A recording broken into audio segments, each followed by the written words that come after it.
People are stupid. Live to tape.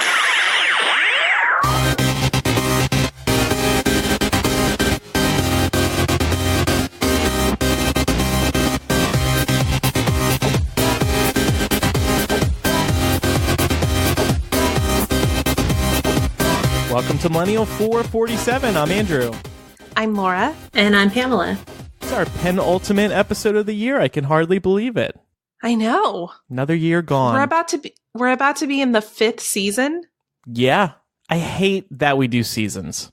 I wish we never did that. Hate it. Why? I was gonna say, it makes you sound so official. Because what the fuck? Seasons. What are we, a TV show? We're a podcast. This is like... I mean, Serial does seasons. Yeah, so. We're not Serial. We're nothing like Serial. Okay, you know what? We are almost kind of not really like Serial. All right? Wow.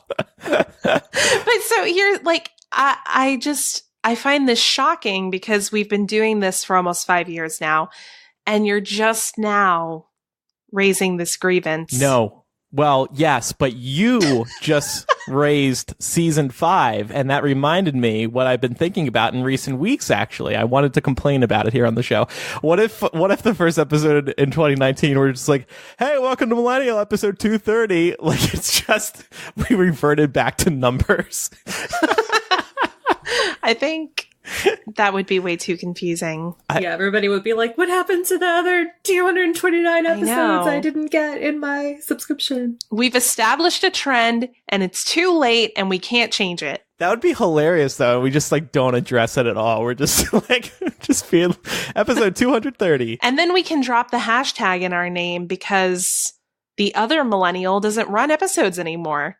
Oh, we can take that title now. Oh, we should do that. Fuck it. Oh, is that why it's there? I thought it was meant to be ironic. It is. A little bit of both. Yeah. Yep. I do wonder if that other millennial podcast didn't exist, would we have gone with just millennial without the hashtag? Honestly, I do prefer the hashtag. It's grown on me. I like the tongue-in-cheekness of it. Mm-hmm. We're mocking ourselves. What I was getting at with this being the penultimate episode of the year is that it is the holiday season. Are y'all getting in the Christmas spirit? Mm-hmm. Mm-hmm. I baked a fuckload of cookies. Well, let me correct myself. Pat baked a fuckload of cookies, and I assisted. We baked like 200 cookies over the weekend. Jesus Christ, that's a lot of cookies. Are you going to eat them all? Well, I'm going to resist. No, we're going to give them to friends and family. I'll bring some home for Christmas. We've had a couple, but he always bakes 4 different types of cookies. And I said, well, since it's my first year in this new condo, I think I should have cookies that are all mine. So we baked a 5th recipe as well, a double chocolate peppermint type of cookie. And we're actually going to bake more next weekend as well. Cookies have quickly developed a place in my heart because last year, while we were decorating sugar cookies, we were watching the results come in from that race in Alabama when Jeff Sessions went to the White House. And it was that beautiful night where an Alabama seat flipped blue. Oh, yeah. Imagine what would have happened to your love of cookies if it had all gone south. Yeah. Well, would have been good for my waistline. Laura, you were like nearly murdered over the weekend. You were texting me. You were really nervous. Yeah. So, as it does, my heat decided to fail in mid-December. So I had to get a technician to come out and look at my furnace. Turned out it was no big deal. There was just a dirty sensor inside the furnace, which you as the consumer can't and should not mess with. And you should just have somebody come out and do maintenance on. But this guy just like came in my house, didn't say anything to me, went straight to the unit, was super weird, fucked around with it a little bit, kept getting up and going out the door and slamming the door super hard. And then when he finished it, he was like, yeah, looks good. Take care, and walked out. The entire time I was like, well, if I get murdered, this is the guy that's going to do it. So I texted Andrew and was like, if I die, this is who murdered me. I was nervous because we were supposed to record some Landies, and I was like, well, fuck, who's going to record them with me if Laura dies? I need to find a new person with the name with a name that starts with L. I mean, Pam could do it, and you could just call them Pandies. Pandies. I like that. Or we could change Pamela's name to Lamela. But we did record a couple of Landies, and we spoke about Super Smash Bros. Ultimate for Nintendo Switch that came out this weekend. I've also been playing Pokemon Let's Go Pikachu. Did Mark buy this one too, Laura? He did, and I'm pretty sure he loves it. Are you playing it? No, I don't have a Switch. Did you play Pokemon as a kid? I mainly played the card game. Okay. I actually didn't have any handheld gaming devices as a child. Oh, I'm so sorry. I was not privileged. How about you, Pam? Did you play Pokemon as a kid? Yeah, we played Red and Blue. I don't think I played anything past that. Okay. So Pokemon Let's Go Pikachu and Pokemon Let's Go Eevee, they are basically Pokemon Red, Blue, and Yellow remakes. Of course, now it's in 3D and it's all HD and whatnot. I gotta admit, I don't know. I guess I enjoyed playing it as a kid, but playing it as an adult now, I'm just really not into it. The game is so repetitive. It's just capturing and battling over and over and over again, and it's turn-based, so I find the battles really boring, and I don't know, it disappoints me because I actually really enjoy Pokemon Go, the mobile game.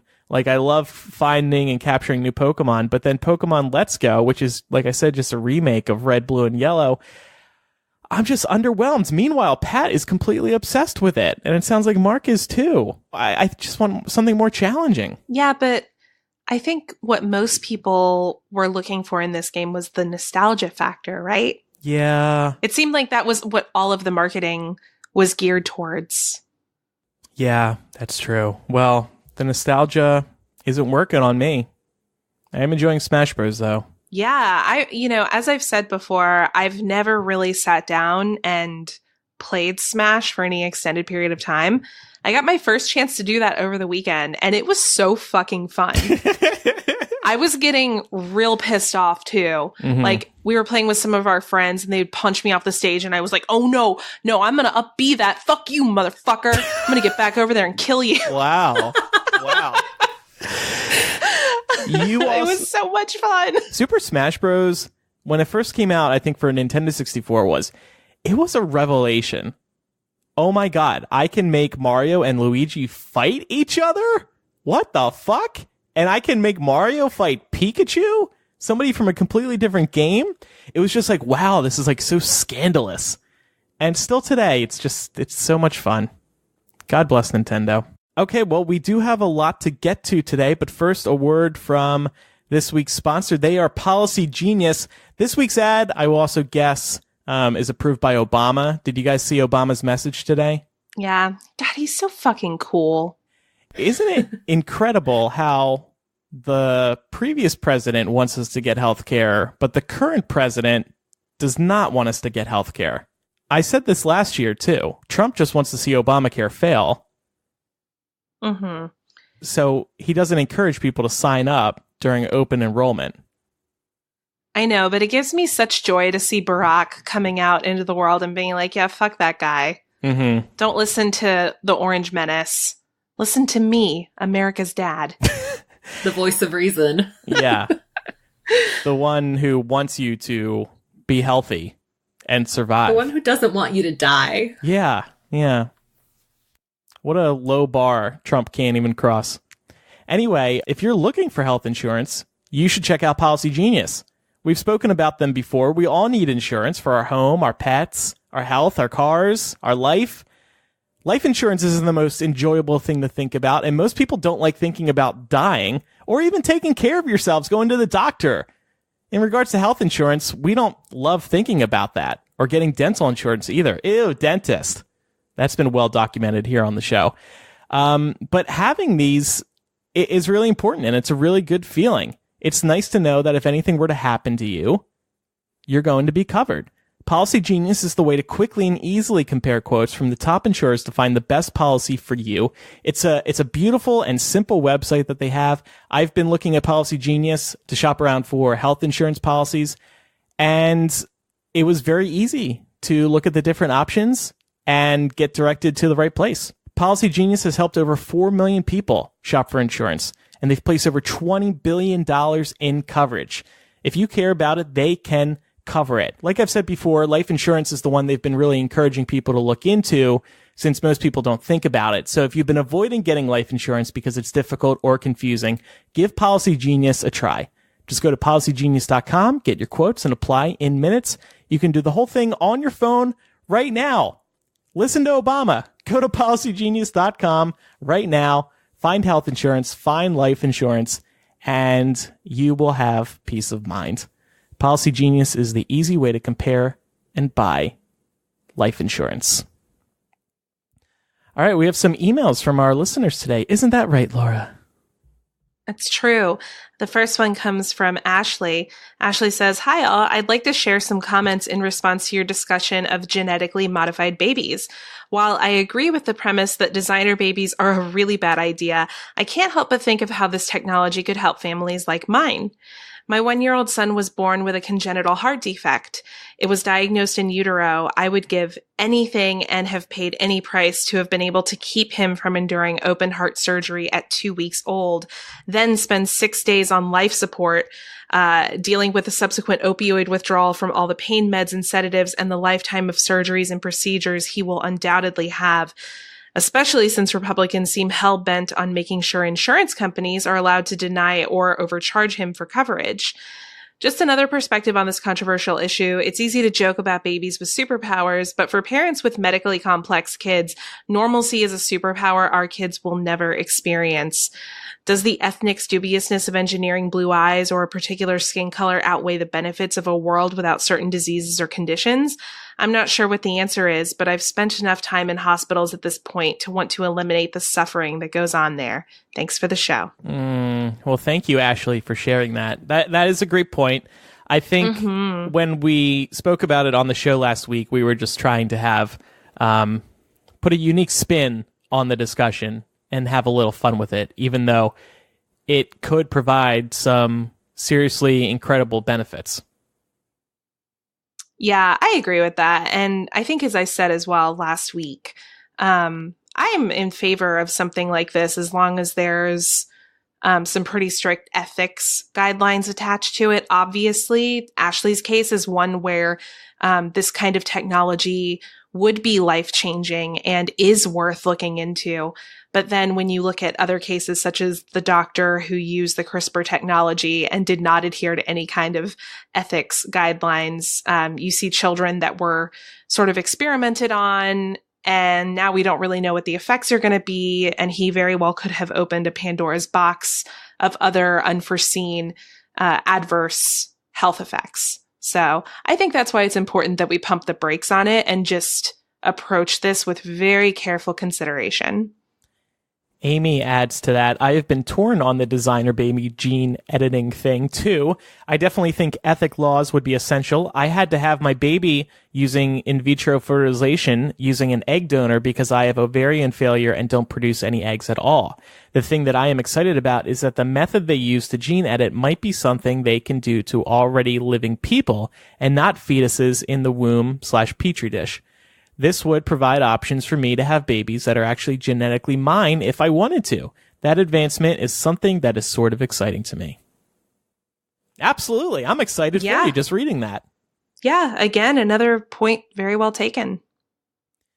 Now for a confessional. Pam, do you want to take this one? Sure.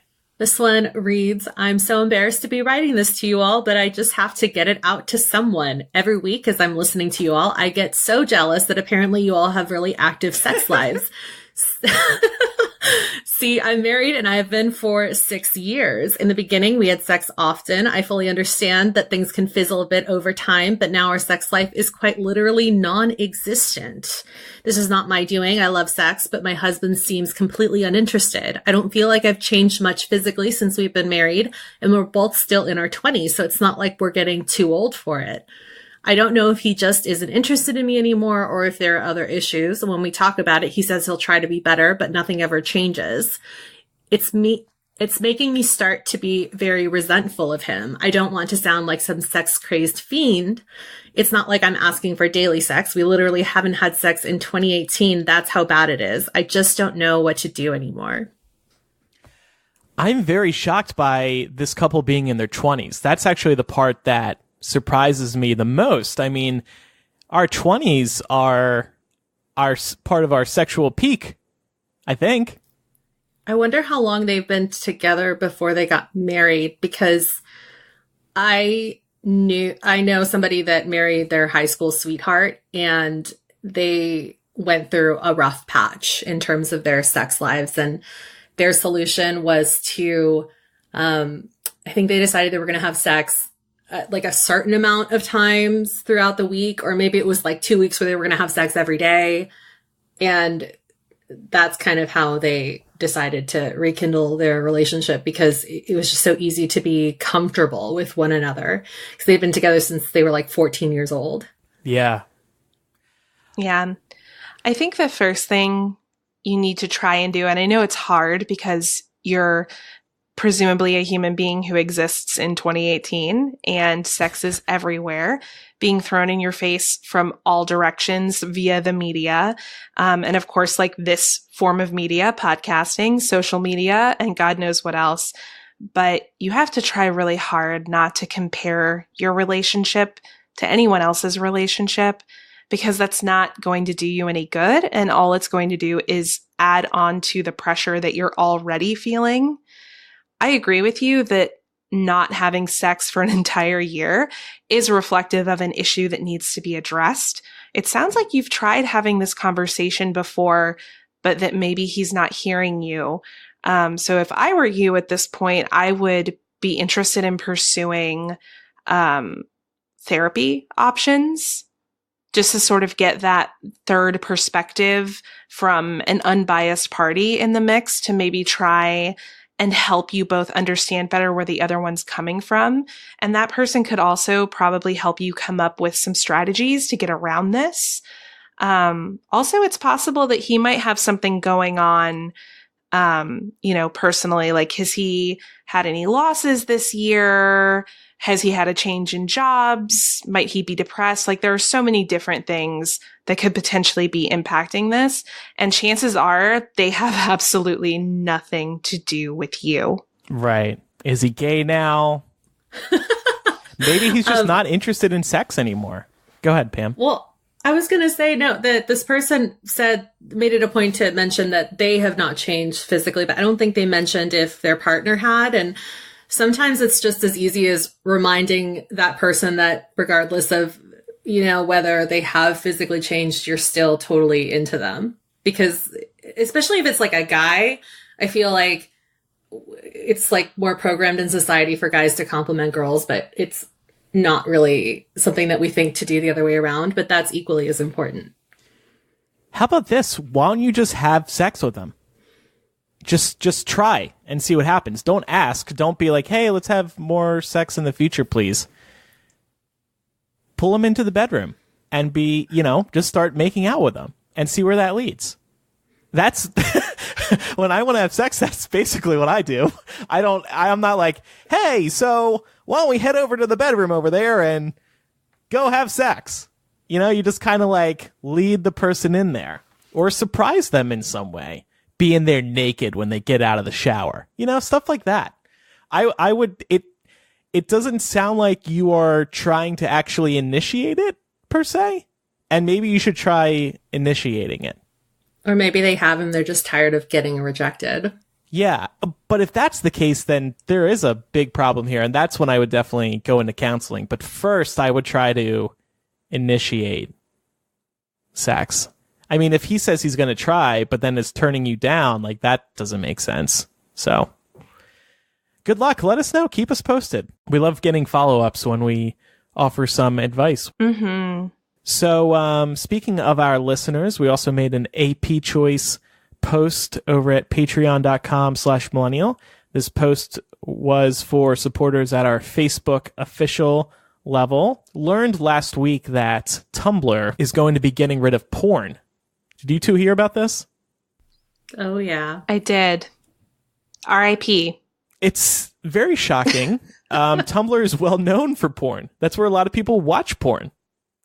I think Pat watches porn on Tumblr. That's how he gets porn. So they made this big decision. A lot of people think that Tumblr is going to struggle to survive without porn, which is kind of, it's a crazy thought, but Tumblr has slumped in popularity in recent years. We're wondering if Tumblr can survive without porn. I personally don't think so.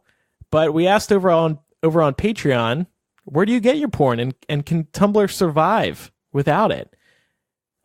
First of all, Jared said he gets his porn from Pornhub, free, no download, and wide variety.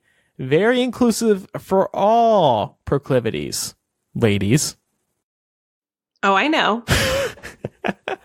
And Sean says, yes, I have used Tumblr for porn, not exclusively, but I found some pretty good porn blogs there that I visit regularly. I guess I'll just have to go back to Pornhub and Xtube after this. He goes on to say, personally, I think this will hurt Tumblr in the long run. A lot of blogs I follow will likely be deleted because they have adult content on them. I think this is also a bad thing because lots of people share artwork on Tumblr that they create. With this new ban, some people won't be able to share their artwork if it has anything that the Tumblr staff deems to be sensitive material. And Tumblr has started rolling out a new system to detect porn, and they're getting a lot of false positives on there. They are taking down things that shouldn't actually be taken down. Do you two think that Tumblr can survive without porn? Not as a creative space. Because I think you hit the nail on the head with the artwork, like just the fandom aspect and even like the shipping aspect, which is such a huge part of a multitude of fandoms. So many people go to Tumblr because it's a safe space for them to share their work with like-minded individuals. And if there's no space for that, then why would those people stay? Yeah. I have a friend who used to post nudes of himself on Tumblr. I feel really bad for him. Now his precious blog is going to go away. And where are people going to find his nudes now? What was the purpose of him posting his nudes? I think for fun. Okay. I mean, do you? Yeah. Bit of an exhibitionist. Sean mentioned Xtube. I've used Xtube. I'll also BitTorrent porn. It's really bad. Really bad. Andrew's like, I will provide a full list of my sources in the show notes. I have one source for my gay porn. A single one. Funnily enough, I got it from ex-co-host Matt. Been using it ever since. And I collect the porn. It's really awful. Like, I can't bring myself to delete it. I just like having this collection. And I have a disgusting amount of porn on this computer. And me saying this is exactly what that one listener was concerned about. When she said, I feel so bad for Pat when he talks about stuff like this. Well, Pat knows. I mean, Andrew, you can also find porn on Reddit and then save it. So your list of stuff is just in your account. But is it full HD videos? Probably not. Yeah, see, I got full HD over here. How do you two watch porn? Don't be afraid to talk about it. I'm not really into it very much, but when I've been in relationships where my exes have been, I think Pornhub is the main one that everybody kind of uses. So, yeah, that kind of tends to be the default choice for sure. Pornhub. Although I am really paranoid about like pop-ups and accidentally contracting, viruses on computers and stuff like that. So I thought you were going to say an STD. I was like, yeah, straight from the internet. Yeah, I never got into Pornhub. It was usually just Xtube. Here's a title of a video at the top of Pornhub right now. My wife loves the two dicks inside of her. That's just poetry. Get straight to the point. I appreciate that there's no clickbait involved. Right. I don't really go on Xtube too much, but there's this one channel that I check in on from time to time. It's this guy who, now this is extremely dangerous and I don't endorse this at all, but he invites over these anonymous people to just come in his front door, fuck them, and then leave. And it's just so fascinating to me. It's so dangerous too. It's bareback. No condom. And I'm just like, wow, this person just walked in, fucked this guy really quick, and then left. And the videos are also entertaining because, like, sometimes the guy will just, like, fuck the stranger for literally 30 seconds and be finished and walk out. Jesus, that's a sad state of affairs. Yes, it is. And then the bottom will, like, squirt out the cum. It's really disgusting.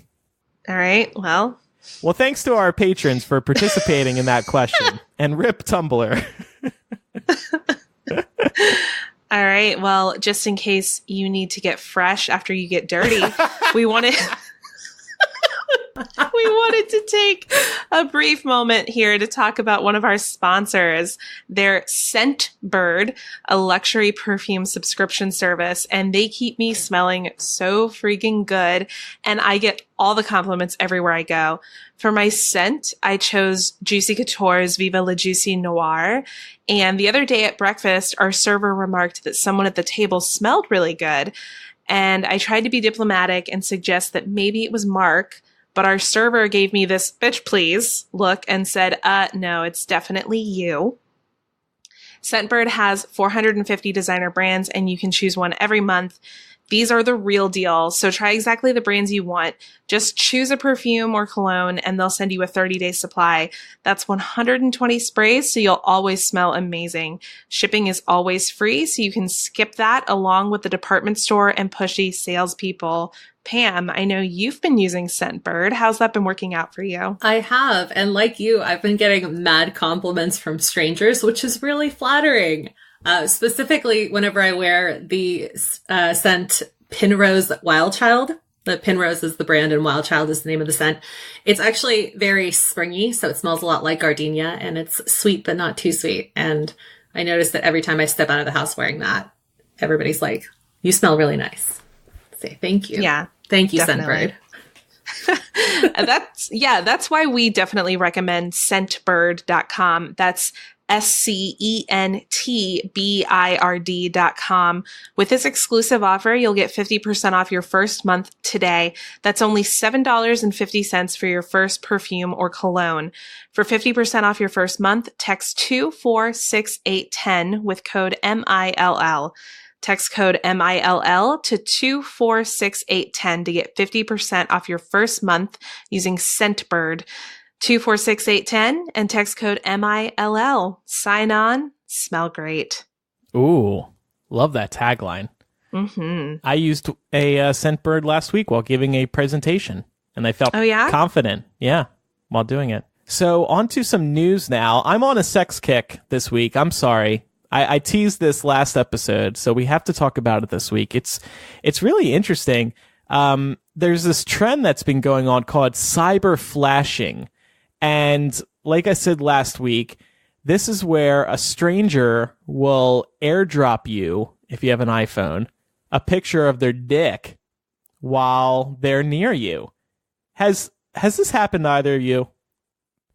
No, because Good. I don't have my airdrop turned on for anyone. Same.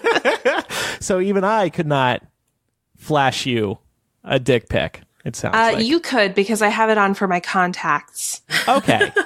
And by default, it is on for your contacts. Only your contacts.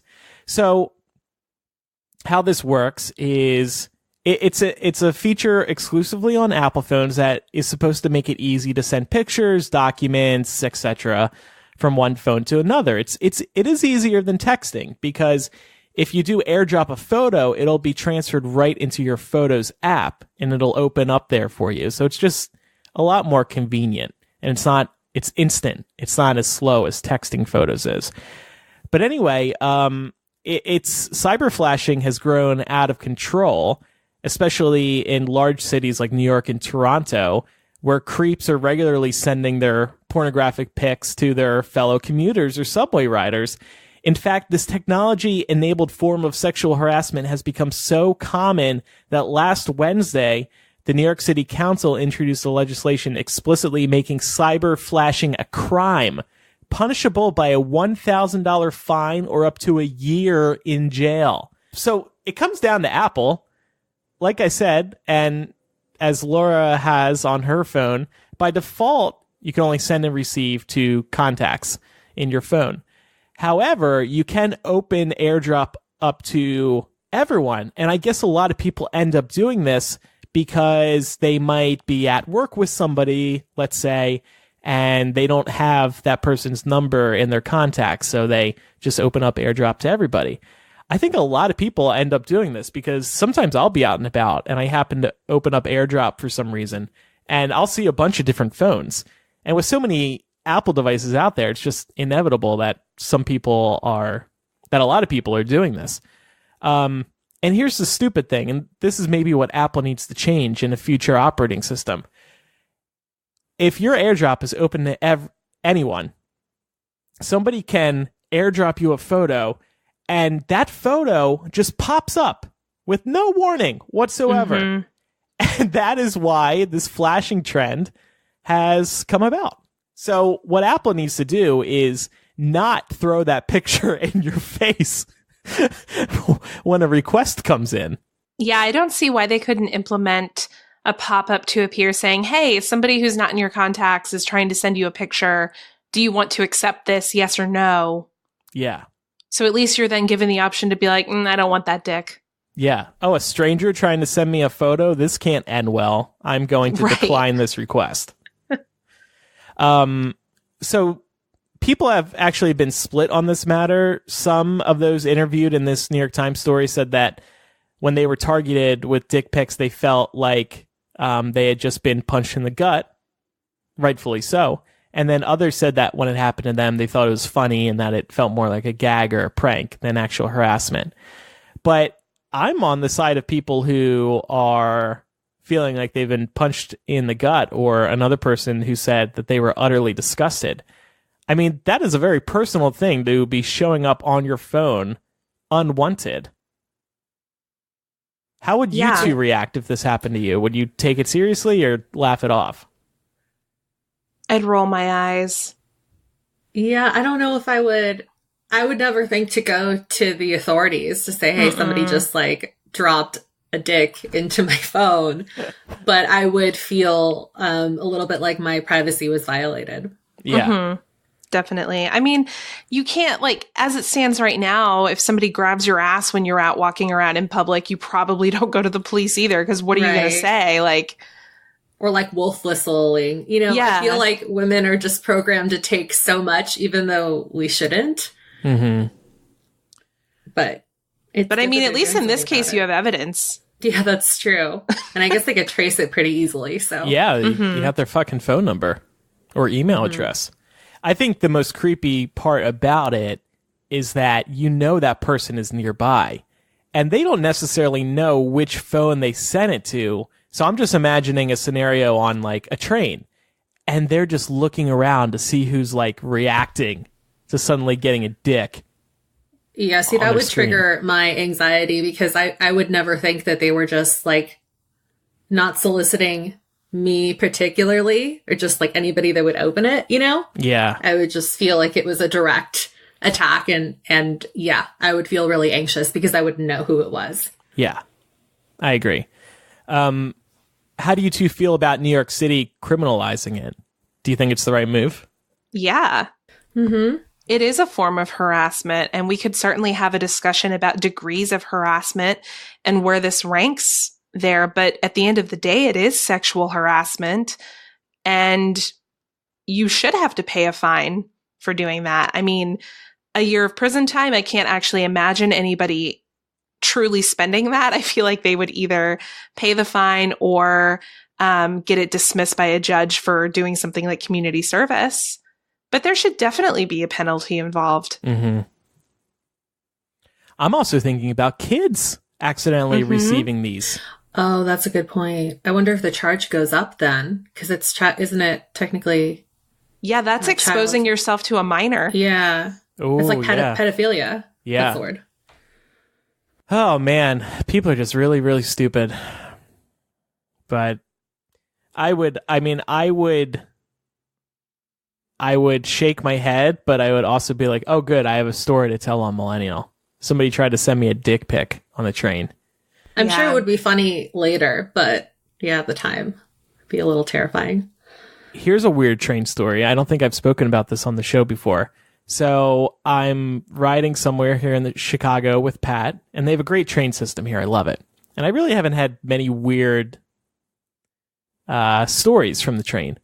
But a few months ago, we're sitting there, and this homeless guy comes on the train, and he just starts pulling down advertising with women on it. And he's ripping the women off of the ads and collecting them. And my initial reaction was, oh, does he hate women? He's just ripping the women from the ads because he doesn't want to see them? You know, these are the ads that go along the top of the train. No, he doesn't hate women. He loves them. He collects like 4 or 5 women, walks to the end of the train car, and starts masturbating to these women. God.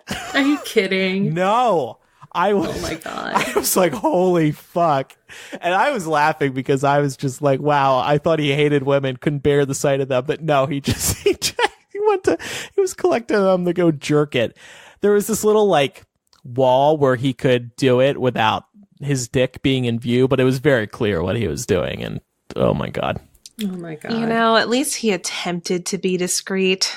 Yeah, right. Was it a pretty empty train?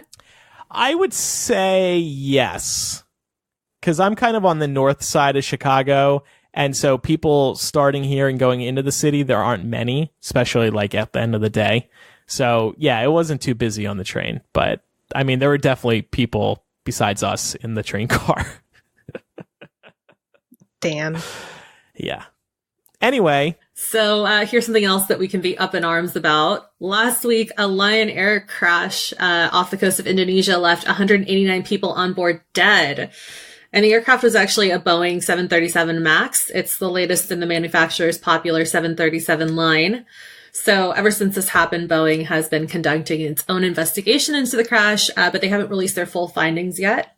They have, however, released preliminary findings, which includes a pretty shocking bit of information.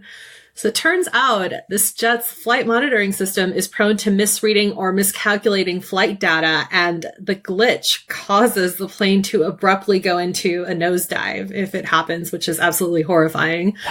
This is what appears to have happened to the Lion Air jet that killed almost 200 people. 1 minute it was flying normally, and the next it was plummeting towards the ground at 600 miles per hour because of the glitch in the monitoring system. So the good news for future flights is that Boeing has sent all of its 737 MAX operators instructions on how to control the plane if this ever happens on another flight. And the company also assures that as long as the protocols are followed, pilots should be able to regain control with no problem, although should is the key word there. So that's kind of scary too. Currently, these aircrafts are predominantly used on transatlantic routes, and only 219 are in circulation, but over 4,700 are on order worldwide, including for domestic flights over here. So I'm sure you guys are wondering which airline services use these planes, and we have a list of those as well. So here are those airlines in order of most purchased. First is Southwest, next is Air Canada, then American, then Lion Air, and then Norwegian Air. Great. I know, right? Great. I fly Southwest almost exclusively. This is awesome. Bye. I don't think I'm a nervous flyer, but I feel like this makes me nervous. Mm-hmm. I'll tell you what. Either of you, if like, I more get anxious? on a plane, yeah, and they're like, "Welcome to our 737 MAX," I'll be like, "Nope." So you're gonna GTFO? Yeah. You know, we should get rid of autopilot. So I've been reading into this, and part of the reason is that this plane was on autopilot, and a lot of planes do this now.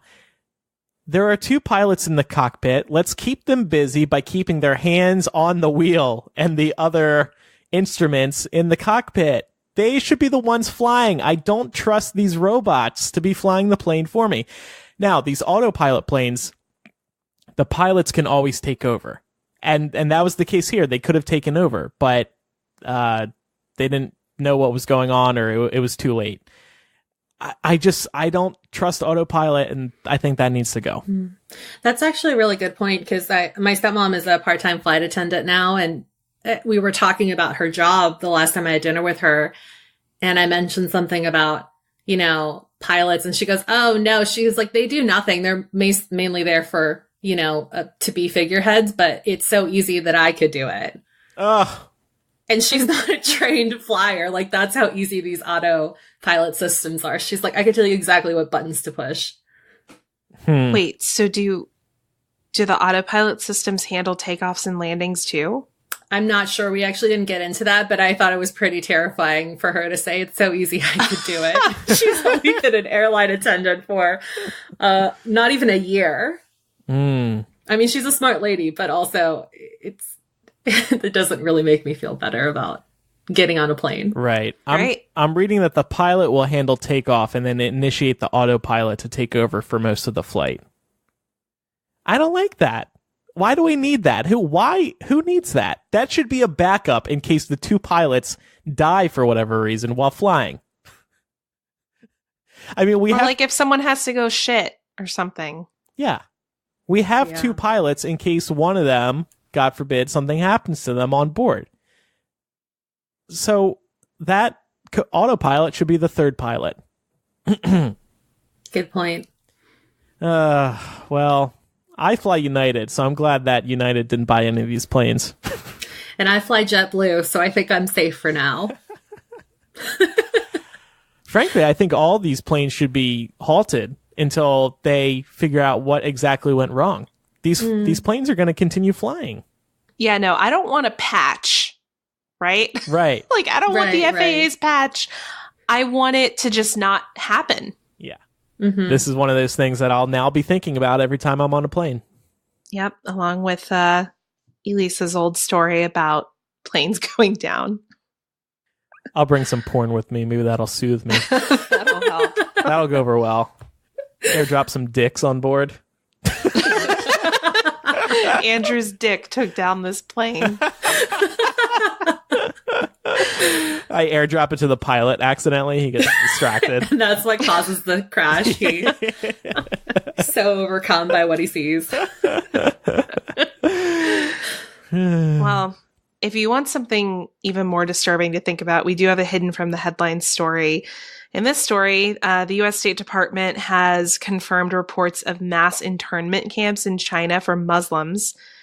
Now, Beijing is facing mounting international criticism over its policies in Xinjiang, a far western territory of China, where the State Department officials estimate that between 800,000 and 1 million Muslims have been detained in a network of concentration camps.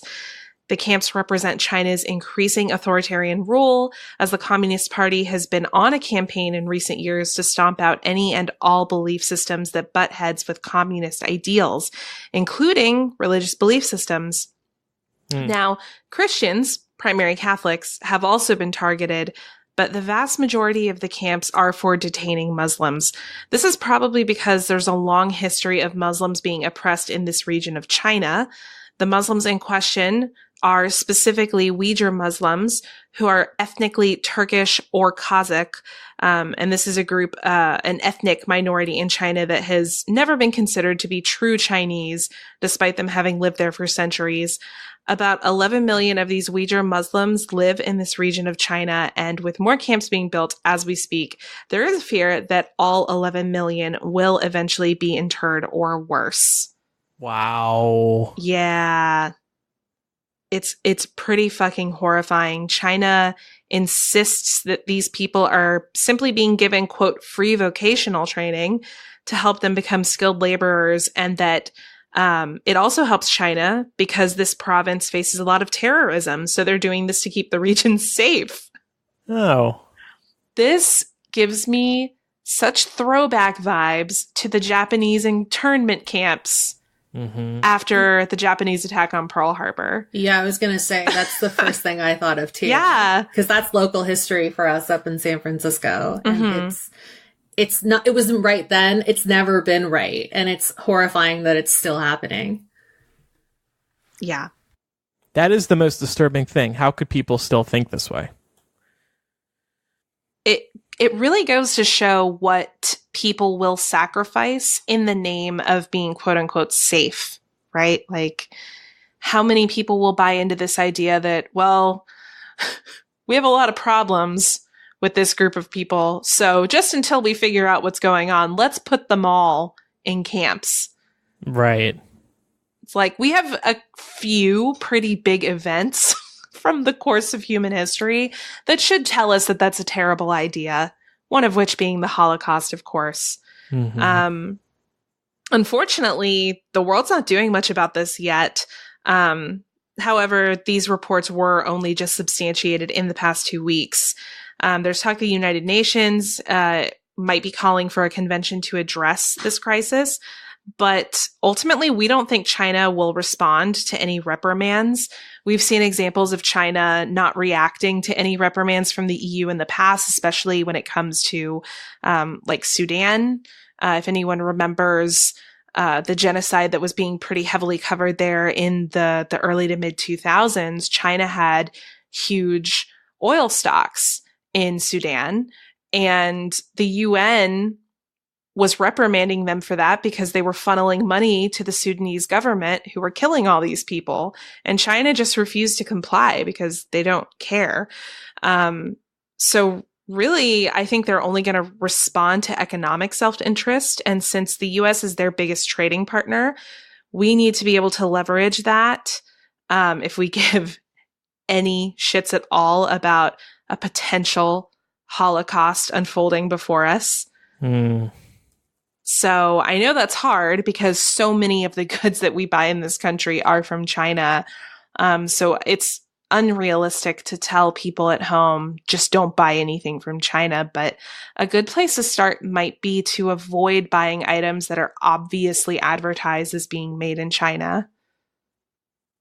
Like proudly on the side of it?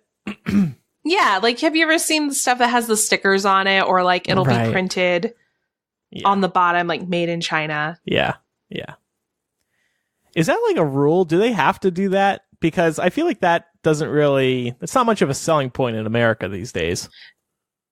No, I don't think they have to do it. Sometimes if it's like, if the technology is made in America, they just have like, they can get away with not saying it's made in China. Mm-hmm. Like a lot of Apple like parts, I think, are made in overseas in China, but it's put together here. So I won't be buying any more Trump products. Yeah, right. no, you can definitely, you can kill two birds with one stone on that one. What scares me about this is that this is a foreign policy issue, which ultimately means that President Trump has most of the authority here. Yeah. As per usual, I wouldn't trust him to find his own ass with a search warrant. So what? I don't trust him to do anything of substance here. What we can do, though, is we can put pressure on our representatives to then put pressure on the office of the president. So definitely recommend going to house.gov, senate.gov, finding out who your representatives are and reaching out to them about this. I know we've made this recommendation in the past, but you can also write an editorial to your local paper. They love shit like this, so your chances of getting published are actually pretty high. That would be fun and so old school. Yeah. Well, if I wanted to buy shoes that weren't made in China, what would I do about that? Oh my God. I'm so glad you asked about that because we wanted to chat quickly about one of our sponsors, Rothy's. They're the company that's making insanely comfortable and stylish flats from recycled plastic water bottles. I've had my Rothy's for a few months now, and they are definitely one of my wardrobe go-tos. Rothy's is the everyday flat for life on the go. It's stylish and classic and comes in 4 styles: the flat, the point, the loafer, and the sneaker for women and girls. The color and pattern selection is amazing, and they're constantly updating colors and patterns because they sell out so quick. These are also royal approved. Meghan Markle slipped on her Rothy's on her recent Australian tour with Prince Harry, and they've been flying off the shelves ever since. And it'll blow your mind that they're made from recycled plastic water bottles because they're the softest shoe you'll put on your feet. You can feel good about these because Rothy's has already recycled almost 20 million plastic bottles making these shoes. And for an added bonus, these are machine washable and come out of the washer always looking brand spanking new. I love my Rothy's, and I know you will too. Right now, Rothy's has an amazing deal for our listeners. Use code MILL to get free shipping with no minimum purchase. You'll also get free returns and exchanges on your shoes, but trust me, you won't want to return them. Go to rothys.com, that's ROTHYS.com, and enter code MILL to get your new favorite flats and free shipping. It's a no-brainer. These shoes are comfortable, stylish, and sustainable. Go get yourself a pair today. Rothys.com, promo code MILL. Get this deal while it lasts. Did you freak out, Pam, when you learned that royalty had Rothys? You know what? I felt like I was ahead of the trend because I've been rocking the Rothys for months. There you go. They're so great. They're so comfortable. Okay, it's time now for... Surprise! Surprise, bitch! And today we're going to call Rachel. Hello. Rachel, surprise, bitch, it's Millennial. I am so excited. I missed my call like a bunch of seasons ago, and I saw no caller ID. Oh my God. Hi. Oh my God, this is fate. What seasons? It is fate. We don't... How do you feel about Millennial doing seasons? I mean, it's pretty normal for most forms of media to do seasons, so I'm cool with it. See? I still disagree. Anyway, Rachel, tell us about yourself. Where do you live? What do you do? I live in Michigan, and I am in grad school right now, studying for finals, actually. I'm doing the PhD thing like Elisa, so that makes me a cool kid, right? I don't know. Yeah, good stuff. What are you studying? Pharmacology. Ooh. Yeah, so I get to learn about drugs all the time. I'm actually memorizing a list of drugs right now. What kind of drugs? Beta blockers, which are meant to, let me test myself right now. Beta 1 blockers will cause a reduction in heart constriction and force, and beta 2 blockers will cause a reduction in relaxation of smooth muscle, so they will constrict smooth muscle. No, so there you go. I'm sorry, that was all wrong. Damn it. So wait. I have a question. Is Bayer a beta blocker? I could not tell you, honestly. Okay, because I feel like, don't they recommend that people with heart problems take Bayer every day? Is that a baby aspirin thing? Is that what you're talking about? It's an aspirin, yeah. It's just an aspirin. I honestly don't know. I know my grandma's on aspirin because of that, but I couldn't tell you. I'm not that cool. I'm just a first year, so. That's all right. I mean, do you have, like, can you write prescriptions? No, so pharmacists and pharmacologists are often confused. So pharmacists are people who would be able to, like, well, I don't know if they can write prescriptions, but I know that they are able to give you the prescription. A pharmacologist is the person that's, like, designing the drugs and making the drugs and stuff like that. Gotcha. What are you planning on doing with this degree? I am honestly not 100% sure what I want to do, but I still have, like I said, this is my first semester, so I have a lot of time to figure it out. But I'm kind of leaning towards going into industry, so I would be, like, actually working for a drug company and designing drugs. But then again, they can be very greedy and not about the health of actual people. They just kind of want to make money. So I don't know. It's an ethical dilemma. What if you could create a drug to treat any condition that is currently untreated? What would you create? Ooh, untreated. I don't know if there's anything that's untreated. Well, I guess personally, I would love there to be something that specifically targets endometriosis, because that is something that I suffer from. And I don't think there's not really anything that's specifically for endometriosis. They're usually just like, go on birth control, and then you won't have symptoms anymore. I'm like, okay. So right. So what they provide you is a Band-Aid solution and not an actual cure. Right, exactly. Yeah. So that would be neat. So you I'm sure there's better answers. Like right now, the lab that I work in does cancer research, and I'm sure that would be really helpful too. But I mean, there's therapies for that, as opposed to like something that doesn't have a therapy. So that's all. So you live in Michigan right now? Yeah. I'm in Ann Arbor at University of Michigan, so that's fun. Do you like the Midwest? Yeah, I lived in Grand Rapids up until I moved here, so I'm very familiar with the Midwest. I think, didn't you go to Grand Rapids recently, Andrew? No. No? I feel like somebody did. Oh, well, I said... Maybe this is somebody... I said... you went to like a wedding. Oh, yes, that. Yeah. I thought you were talking about the guy I ran the Harry Potter fan site with, and he lives over in Michigan. Maybe I thought. Oh, okay. Yeah, I went over to Michigan. It was some small town. I can't remember what the hell it was, but it was. That's fair. So never mind.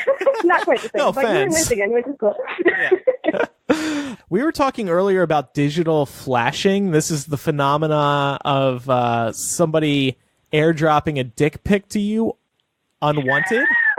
Yeah. Okay. If that happened to you, would you laugh or would you be repulsed and like feel like you were harassed? Well, obviously by my reaction, it probably would laugh. Because I mean, it's pretty funny, but also it's not appropriate to just be sending that to people. So Right. I understand why people would feel harassed, but I would also just be kind of like, lol, a dick. Yeah, you're right. Right. It's a dick. Dicks are funny. All right. Well, Exactly. on that note about dicks, we'll let you go. Thank you so much for for your support and good luck with your Oh, degree. thank you. Oh, also, I'm vaccinated to throw it back. So. Oh, fantastic. We're happy to hear that. I still Yes, need to get my flu great. shot for this year. Oh, no. I had to get my flu shot or else they would kick me out of the lab.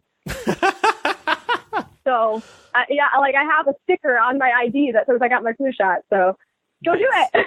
Nice. I will do it. All right. All right. Perfect. Have a good night, Rachel.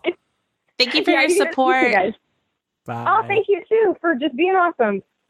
Oh, Bye. shucks. She was funny. Andrew, I'm really disappointed that you haven't had your flu shot yet. Yeah. What with all of our emphasis on the importance of vaccinations on this show. I know. It's just something I keep forgetting to do. And last year I did it because I was just walking around town. I walked by my CVS and I'm just like, fuck it. I'm walking by the CVS. Let me do it. I don't walk by a pharmacy anymore. So I find it inconvenient. You know what else is inconvenient? No, I have no clue what you're going to say. Good. So, as long as I don't get sick, we will have one more episode next week. And Laura, we'll be doing a couple of special events in that final episode. Yeah. Namely, the yearly Secret Santa exchange. This has always been a lot of fun on the show because we assign each other Secret Santas. It's all anonymous. And then we open the presents live on the air and try to guess who bought who what.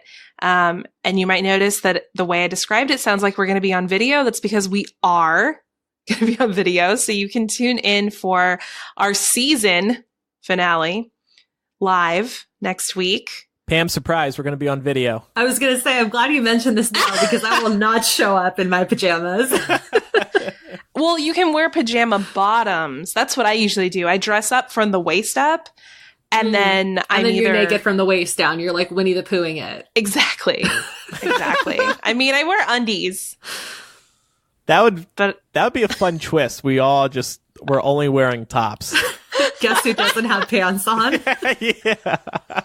Who seems loosest during today's recording? And Andrew, where and when can listeners expect to tune into this live stream? Well, so we do record on Monday night, so it will probably be Monday night, and it will be exclusively over at patreon.com/millennial. If you can't join us live, that's okay. You can watch it in the instant replay. As soon as we finish recording, it'll be available. So you can tune in at a later time, but we would love if you joined us live because you can participate in the chat as we are recording.